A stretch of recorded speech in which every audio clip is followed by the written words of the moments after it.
Virgo, Sun, Moon, and Rising. Welcome to your March Tarot forecast. I feel like some people around you maybe will think that you're a little bit crazy because you're deciding on something big for yourself. And I feel like this is really important because this is going to lead you to more abundance, expansion, better relationships, or deeper commitments and things like that. But there's this overall energy of people not really understanding how you could do that, or why would you do that, or why would you make that decision. And it's like, maybe for some of you, it's a last minute change. You suddenly want to move. You suddenly want to sell your business. You suddenly want to change career paths or something. And it's like, I would honestly say go for it. I say that because also maybe some of you are in a relationship, or it's like you've been, talking like you want to move in together, or you've been planning a wedding or something, and then either last minute surprises happen, new information surfaces, there's something about an investment, money that doesn't show up, or a commitment that doesn't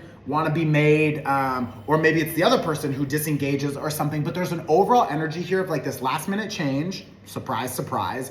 We're going through eclipse season, and you just had your final full moon. Well, we all just had the final full moon of last year's energy, but that full moon was a full moon in Virgo. So if you didn't watch that workshop, you can pay whatever you want. You need to go watch that workshop, okay?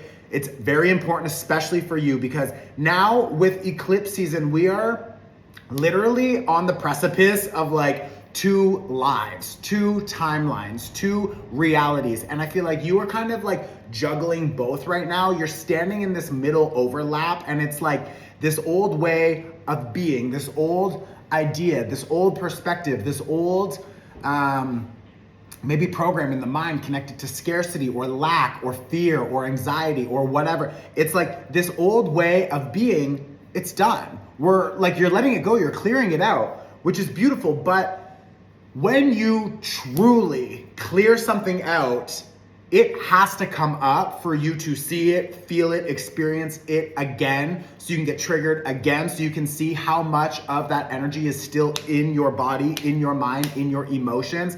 And that is what I feel like is maybe happening for you through eclipse season. Maybe you've already been experiencing it, definitely around that full moon or leading up to it. And I just feel like there's a lot of shit, there's a lot of old fears, new ideas, inspired action that is kind of bubbling up to the surface for you to pay attention to, because you need to be shifting your perspective in a new way. Because like, it's like everything you've been holding on to, literally, you have the Hangman reversed, the Four of Coins reversed, and the Tower. It's like all of this, bye.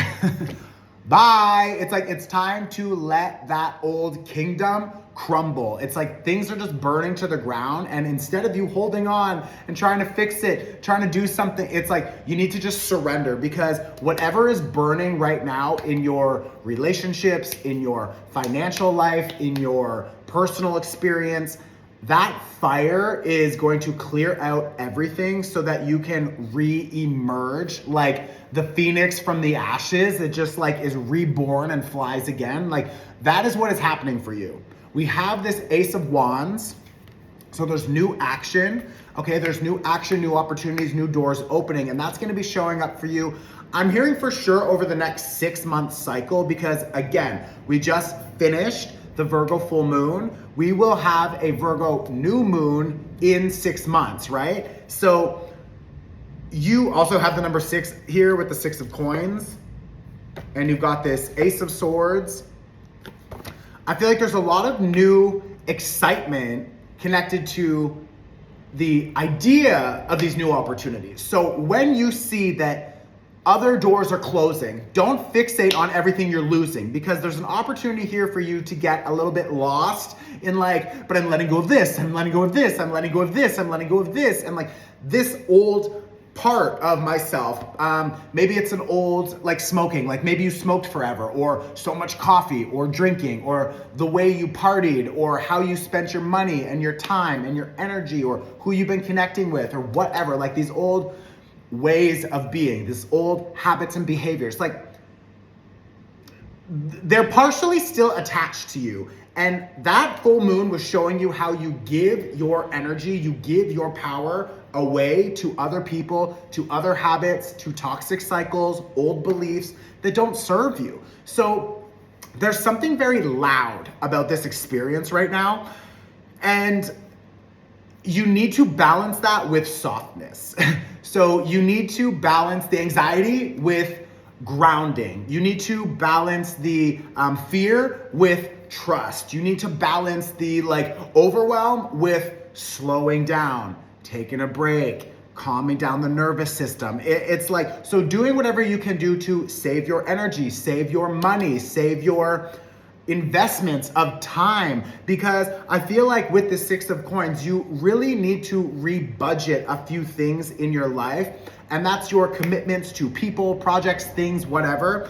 Maybe some of you literal finances because you want to move, you want to plan a new start, you want to set up a new business or something. And it's like, you're going to need more resources in the springtime for sure, I'm hearing.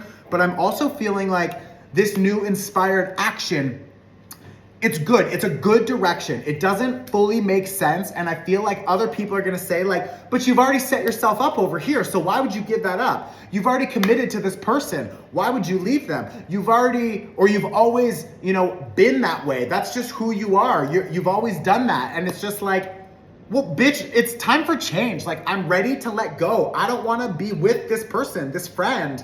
Maybe for you, it's a family member. It's just you're noticing that this is actually draining me, and this is really reflective of who I used to be and not who I am now. It's just not feeling right. So I gotta drop it, I gotta clear it. And again, this full moon, the one that we just passed, it's the last full moon of last year's energy. We're in the middle of Pisces season. Pisces and Virgo are brother and sister signs, or sister signs or whatever. I don't know if they're masculine, feminine, it doesn't fucking matter. But my point is, you have Pisces on one side, and on the opposite side, directly across, you have Virgo. So Pisces season is very important for you because yes, Virgo likes to focus on process and protocol and understanding where all of the pieces go and how to make sure that everything flows together and it makes sense and it's clear and it's organized. And maybe you don't like organization, but your mind is wired to help you make sense of the world around you. In Pisces season, a lot of things feel foggy and confusing. And it's so if you're trying to make sense of something right now, it's not going to help. You need to just trust whatever is unfolding because Pisces doesn't make sense. The other thing is that Pisces is all about wrapping up and closing out, disengaging from, detoxing on an energetic, emotional, spiritual level. How do we support that? We can use the body to detox the mind by choosing what you're reading, choosing what you're doing with your energy, who you're talking to. I think this was coming up for Leo also recently. Also detoxing the body. So what foods are you eating? Maybe you want to stop drinking alcohol or coffee for a little bit or whatever. It's just there's this overall energy of you being able to balance out your overwhelming experience. If you're noticing that your emotions or your energies are going up and down, it's connect with the body, balance it with the body, focus on grounding the body, okay? Now, there's gonna be a little bit of temptation to stay in your comfort zone because you maybe you like your things. Oh, I love this apartment. I don't want to move. But this apartment is limiting you. That roommate is fucking terrible. Your landlord is scamming you or something. It's oh, but this relationship, I've been committed for so long. It's bitch, drop it. This job, I've invested everything. Who cares? Go find another job. There's these old ideas. It's this attachment style that is not helping you. So I would also strongly suggest that you watch the cord cutting workshop that I just uploaded. It is so fucking helpful, especially if you're trying to clear out old beliefs, old people. You have so many new opportunities with this Ace of Wands and the Six of Coins to reinvest into yourself in new ways. But with this Death card reversed, I feel it's feeling when you think about everything that needs to change, it's this overwhelming, oh my God. But if I change this, then that means this, which is connected to it, has to change. And then this will be affected. And then this will happen. And it just feels like this overwhelming, like, oh my God. So it's like, just trust that everything is happening for a reason. I have this Justice card reversed. Okay, this is Libra energy. Around the 25th of March, we will have an eclipse in Libra. That will be on the South Node. That is all about disengaging, clearing out, resetting everything, okay? Remember, you've got this tower crumbling. So allow yourself to go through this experience of detaching. Watch the full moon workshop. It was a Virgo full moon. It's so fucking important for you. If you're still here watching this because this is making sense to you, then go do something with this energy. Don't waste it, okay? You can pay whatever you want. I don't care. Pay $1. But go watch the full moon in Virgo workshop, okay? I love you. Please share this on your Instagram story. These are free. I show up every month for you. Support me back, okay? I love you. I'll see you very soon, Virgo. Ciao.